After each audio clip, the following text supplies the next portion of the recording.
Hello everyone. Today I'm going to talk on the topic power in politics.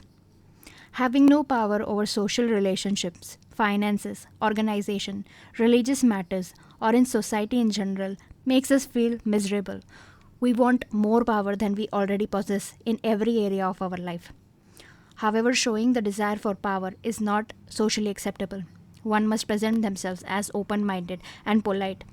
So, to gain power, one must be diplomatic and subtle to make others think and do things as one desire without their resistance. The relationship between politics and power is inseparable. The study of politics is the study of power, where the student seeks to know who has power, how to use it, and on what basis it is exercised. Who was more powerful, Adolf Hitler or Mother Teresa? Some might say Hitler because he used mass media to propagate his idea while considering kindness as a weakness. On the other hand, some might say Mother Teresa because power cannot be exercised over others but with others by communication and cooperation. Is power an iron hand in a velvet glove, or is it more complex? This makes power an essentially contested concept. What is power? The word power is derived from the Latin word porte, which means to be able. In physical science, it means the amount of energy transferred per unit of time. While in social science, power is the capacity of an individual to influence the action, beliefs, or behavior of others. In social relationships, parents have more power over their children. In patriarchal society, the husband has more power over the wife. In institutions like school, colleges, or offices, teachers, professors, and the bosses have more power, respectively. In religious matter, the sacred texts and their interpretation have more power over one's choices in life and in society. The government and the policy have more control over legal and financial matter. As well as these institutions restrict our freedom in one way or the other. Why do these institutions have power over us? Firstly, because they might have our consent. Secondly, because they think it is their right to have power over us. And finally, because nobody questions the structure and the reason of exercising power. Power and politics. The entanglement of politics and power is as old and complex as human existence. Politics is everywhere where there is a group of people, in family, friends, organization, etc. Though here we are focused on political power. The analysis of political behavior is found in the works of Confucius in China, Kautilya in India, Ibn Khaldun in North Africa. However, the fullest explanation of politics and power has been majorly done in the West. The first modern political scientist writer, Niccolo Machiavelli, presented his advice to gain political power in his famous book The Prince, which was dedicated to the Florence ruler Lorenzo di Pario di Medici. Machiavelli's work is based on reason and not religion. According to him, Italy could be unified and expel its foreign occupiers only by a hard-hearted and single-minded prince who rejected any moral constraint on power. On the other hand, I think this might be one of the reasons for the fall of Rome, where a king like Commodus, who would dress like the god Hercules in gladiator games, would present himself humble enough to step into the arena of gladiator, which is only meant for the slave. Commodus fought with opponents given edgeless swords to win the hearts of the Romans, and still that good image of the king was not enough to prosper the greatest city in the history of humankind because of the misuse and obsession of power. Many empires have been wiped out just because of the greed of political power. The World War I and World War II happened due to imperialism, nationalism, militarism, fascism, etc., which are just ways to get more power. After World War II, it was understood that real power does not lie in violence, but in cooperation and diplomacy. The concept of power occupied a respectable position in the modern discussion of politics since the beginning of the 20th century. During this time, the traditional meaning of power was questioned. It was realized that hard power, that is, using force and military dominance, was ineffective. This resulted in Joseph Nye introducing the concept of soft power in the late 1980s. Hard power is about threat of force, authority, controlling economy, punishment and reward, which is mostly in the hands of the state and is absolute. while soft power is the ability to persuade and change the mind and behavior of people by culture, creativity, and passion. Soft power is absolute, and unlike hard power, it is a wide concept and people can participate to influence other culture. For example, Bollywood movies are liked by people around the globe, and how the Asian Indian spiritual practice of yoga, Indian classical music, and Indian classical dance, etc., are spreading in the West due to the hippie movement in the 1960s. In both examples, the government had very less to do with the propagation of ideas and culture. While soft power might not be immediate, but it has long lasting effect, as it is about winning the hearts of the people and is not a weapon to stop a beating heart. The concept of power. To understand power, the most well known definition was given by Robert Dahl. A has power over B to the extent that A can get B to do something which B would not otherwise do. This states that power is nothing but mere dominance of others' action, and it is an attribute to individuals which is exercised over other individuals. There is no mention of how cultures or groups can be powerful. Though the definition of Dahl is easy to understand, power is not limited to the dominance of an individual. As we are trying to understand the concept of power in politics, American sociologist Talcott Parsons explained the subject of power as an analogy of money. According to him, power circulates in the society just as money does. Just as the possession of money enables one to secure economic goods and services, so the possession of power enables the capacity to secure the performance of political obligation. The explanation of Parsons is understood how political parties and candidates keep changing. Power does not remain with an individual forever. It comes and goes. With the excessive debate on the concept of power, Stephen Luke stated that power is an essentially contested concept. He presented three dimensions of political power. First, power as domination in the decision-making arena. This is closest to Dahl's definition of power.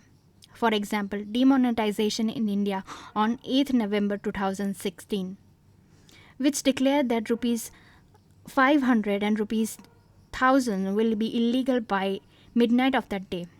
This sudden use of power made the citizens stand in endless queues and beg. This not only hampered businesses but also directly and indirectly violated the fundamental rights of people, including the right to life, trade, and freedom. Secondly, power as agenda setting. For example, the Aadhaar case, where government collected biometrics and demographics of Indian citizens in the name to improve welfare service. It violates the right to privacy of Indian citizens. Third, power, a structural arrangement in which perception of people are shaped to perpetuate without any observable conflict. This view is closest to Marxist view of power. For example, how more than 42 crore Indian citizens use Jio network service as Mukesh Ambani is selling it cheaper than other network service providers. The users never question the wealth and power of Mukesh Ambani because he provides them affordable services. Once people get habituated to use internet whole day, as internet is cheap, Jio increases the price of the internet. The Marxist view on power. According to Karl Marx, power lies in the economy. A human being needs food, shelter, and clothes to survive, and it can only be acquired by having money. Hence, the production of necessity is the most important activity, and those who control the means of production are most powerful, both economically and politically. Marx observed that a small group of people control the means of production, which makes them economically powerful, and then connects economic power with political power. He says bourgeoisies dominate their idea on the proletariat and exploit them, which results rich getting richer and poor getting poorer. This structural and capitalist system is how power is used in politics as exploitation.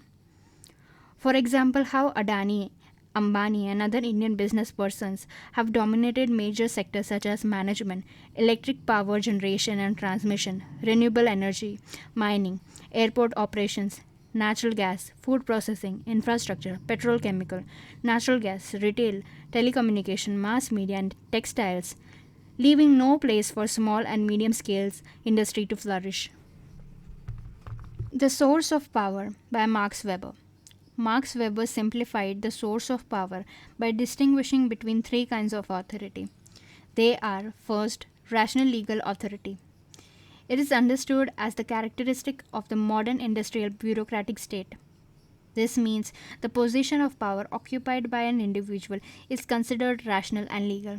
For example, it is acceptable for traffic police officer to take fine if someone is drunk and driving. Citizens give fines because they think it is rational and legal. Because firstly, it is one of the rules of the urban society. Secondly, otherwise it would be a chaos. The person who is drunk and driving will not only harm themselves but also increase the chance of accidents. Therefore, to protect the right to freedom in society, rational and legal authority is accepted. Second, traditional authority. This roots from the cultural ideas and history. For example, thinking of tribal chief and religious leaders. Traditional authority as power is closely related with the thinking of Marxist understanding of Antonio Gramsci. According to Gramsci, the control or power of society is purely cultural means. He highlights how the state needs to get direction provided by the ruled, where political and social power are balancing out each other. Third, charismatic authority. Charisma is to inspire others by personality. It is about having good qualities as an individual. The charismatic person may belong to traditional or may have modern official status. For example, Mahatma Gandhi, Nelson Mandela, Ambedkar, etc. The feminist view on power. Feminists are misunderstood by many. They are perceived as men haters. These people do not take time to understand the concept of feminism. Feminist political view demands equality. As years of oppression and subjugation of women by denial of equal access of resources through the structure of patriarchal ideology. Men dominate women not only by controlling finances, emotions, but also physically. Women were considered timid, easily influenced by emotions. They are considered homemakers who need to take care of the house and children. In patriarchy, women are considered highly dependent on men. Women are considered as someone who are unable to make logical decisions and are not included in any decision-making process. This gives all power to men, not only in family dynamics, but it has a domino effect that can be seen at the international level of politics. While feminism cannot be seen as homogeneous struggle against patriarchy, that is male dominance, it is more complex as it differs over history, geographical regions, and cultural communities. For example, women in USA are affected differently than differently abled women in Africa. In India, patriarchy can be seen in women as well. Women like mother-in-laws or mother themselves pamper their son highly while expecting daughter to do chores and learn cooking, so she can cook food for her future husband and follow the same. This is happening since ages, and not surprisingly, it is still practiced, either consciously or subconsciously. Even though there are debates among different ideologies in feminism, the aim here is to be treated fairly, paid equally, and have mutual respect for all humans. Feminism is for all gender. Equality and freedom are the major goals of feminism. Yet some might argue then why it is called feminism and not humanism. Because feminism questions years of male dominance and misuse of power. If women will not stand for themselves, nobody will, because the concept of the charming prince is unrealistic. It is Cinderella who needs to get up and work, speak against her selfish stepsister and stepmother's behavior, and then go to the party in the dress she paid for. And if the charming prince tries flattery, she must be aware about prince's intention, because royal life as a prince will not give her any freedom, as she would be used only to have an heir son and later be discarded from the kingdom, as the charming prince has eyes on other young innocent women. According to Hannah Arendt, power and violence are opposites. Where the one rules absolutely, the other is absent. Violence appears where power is in jeopardy, but left to its own course, it ends in power's disappearance. Hannah herself is a Holocaust survivor, and she has seen violence as an understanding of gaining power. This traditional concept supports fascism, which results in nothing but disaster and negativity. Hannah explained how cooperation and communication are necessary to understand each other as a way to get power.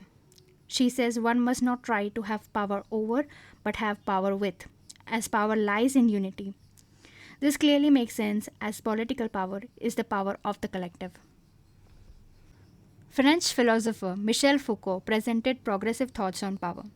He argued that it is the state that normalizes classifying people. Foucault calls it governmentality, where the government gives citizens identity cards, for example, Aadhaar card, where a citizen is categorized biologically, that is, female, male, demographically, age, income, where they live, etc. It starts from birth itself, as the birth certificate categorizes baby into female, male, their religion, where they are born, etc. Foucault throws light on how the citizens are tracked by these government identities, by religion, Hindu, Muslim, Christian, etc., or by medicine, either they are healthy or sick, psychiatry, sane or insane, even education, educated or illiterate, etc. The matters of gender identities, education, medicine, psychiatry, etc. are not black and white, but it is the grey area that government ignores and puts the citizen in limited compartments, which ultimately results in taking away the freedom of the citizens. Foucault further says that knowledge is not power, but using knowledge to question people in power is the real power, where the imposing tactics of power on others is not seen as powerful, but identifying and resisting the use of power is how Foucault defines power. I think of power as how Hannah Arendt puts it: power is with the collective. It is the cooperation and communication which helps to get power. The reverse understanding of power by Foucault is eye opening. Identification of power is the first step for resisting the misuse of power. I agree with both Arendt and Foucault on their understanding of power. While feminist theory might have some loopholes and internal debate, also there are some men who proudly call themselves a feminist, which cannot be ignored. The Marxist theory of power is undeniable. Power has and power is in the hands of few, in current times as well. Yet, the current politicians and people in power are powerful because of deceitful principles, as Niccolo Machiavelli wrote in 1513. Are we going back in time, or is it the context that matter in which power is defined and practiced? I think it is the latter. As Stephen Luke puts it, power is an essentially contested concept. I think hard power might feel immediate and effective, but real power lies in soft power. India got independence from Britishers not because we used weapons, but because we followed ahimsa, that is non-violence. As Mahatma Gandhi puts it, power is of two kinds. One is obtained by the fear of punishment, and the other by acts of love. Power based on love is 1,000 times more effective and permanent than the one derived from the fear of punishment. Thank you for watching the video. I hope this video has helped you to get a new perspective on power. Do share your views in the comments below, subscribe, like, and have a good day. Thank you.